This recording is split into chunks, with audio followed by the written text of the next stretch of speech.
Hello, my lovely Aquarius. Gusto kong batiin ikaw na good morning, good afternoon, good evening. Welcome to my channel, The Insightful Bee.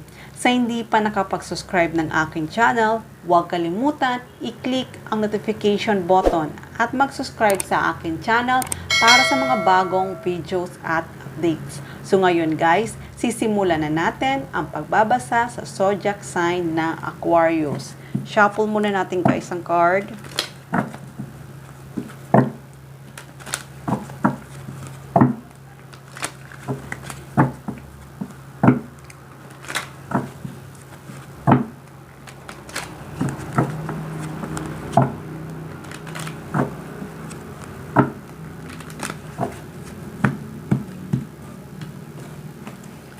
Okay, Aquarius. Simulan na natin. Ano nga ba ang message for Aquarius?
Okay, Aquarius.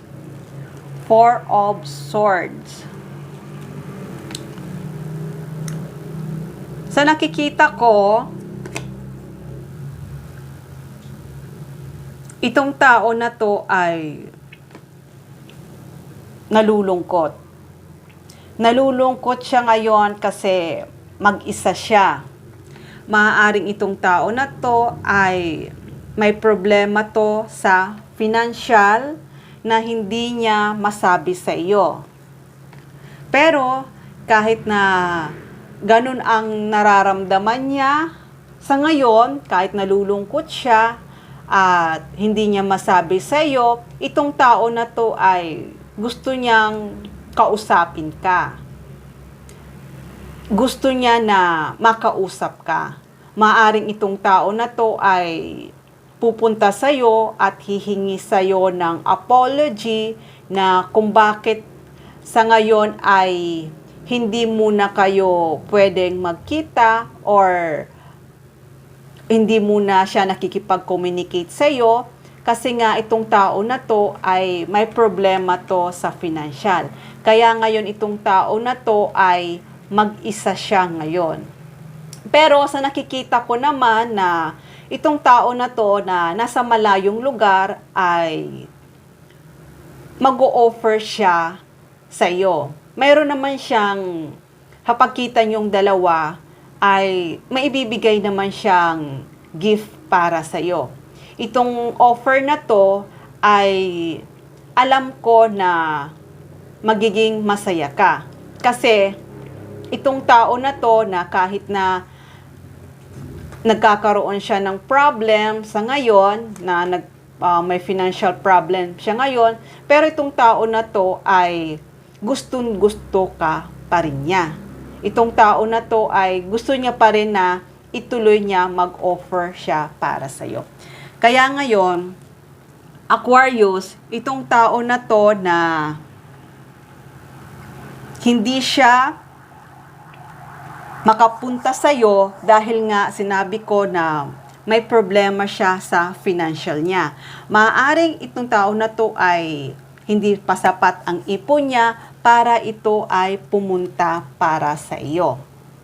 Kaya ngayon, itong tao na to ay nagtatrabaho muna ng maayos para makapag-ipon, para sa pagkita niyong dalawa ay may i-offer siya sa iyo. Pero itong tao na to ay handang-handa naman ito na makipag-usap sa iyo anytime.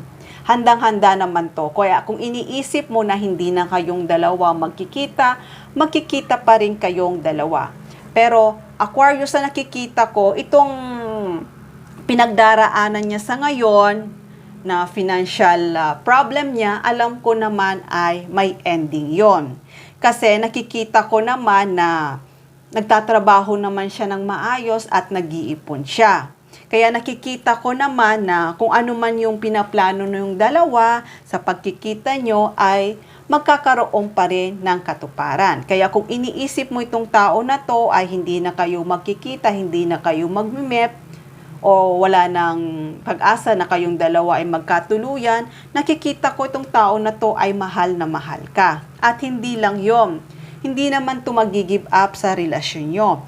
Kahit na may pinagdadaanan siya ngayon, sa kanyang financial, maaari kasing may mga responsibilities pa siya, may mga tinutulungan siya, at saka malay mo may pinapagawa siyang bahay o may mga binili siyang ari-arian na kailangan niyang bayaran. Pero itong tao na to, kahit dumaraan siya sa challenge na pinagdadaanan niya ngayon, ay hindi siya mag-give up at itutuloy niya pa rin kung ano ang pinagplanuhan yung dalawa.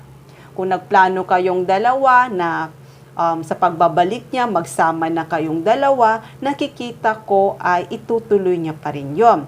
Magkakaroon pa rin kayo ng pagsasama at magiging masaya ang pamilya mo, nabubuuhin nyo, magiging masaya kayong dalawa na magkasama. Kaya Aquarius, sa nakikita ko ay magiging maganda naman ang stability ng buhay mo. Magiging maayos ang stability ng buhay mo sa taong ito kasi itong tao na to ay talagang nag-iipon siya. Nag-iipon siya kasi para pag magkasama na kayong dalawa, gusto niya maibigay niya sa'yo ang stable na buhay. Gusto niya magkaroon ka ng komportableng buhay, stable na life, at gusto niya na maging masaya kayong dalawa.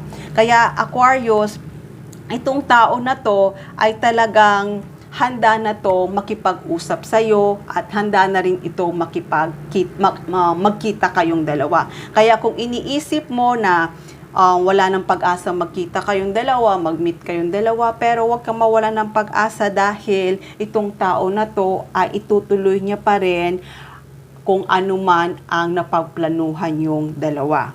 Maaaring itong tao na to ay surpresahin ka na lang, biglain ka na lang na yayain ka na lang na magsama na kayong dalawa. Kasing itong tao na to ay hindi talaga ito mag-give up hanggat hindi kayong dalawa ay nagkikita. Kaya Aquarius, nakikita ko na may unity kayo, may reunion kayo at magkakasama kayong dalawa. Dahil itong tao na to ay ikaw talaga ang pinili niya na makakasama. Dahil itong tao na to, kahit na ano pang challenge ang pinagdadaanan, itong tao na to ay nakafocus lang ito sa iyo.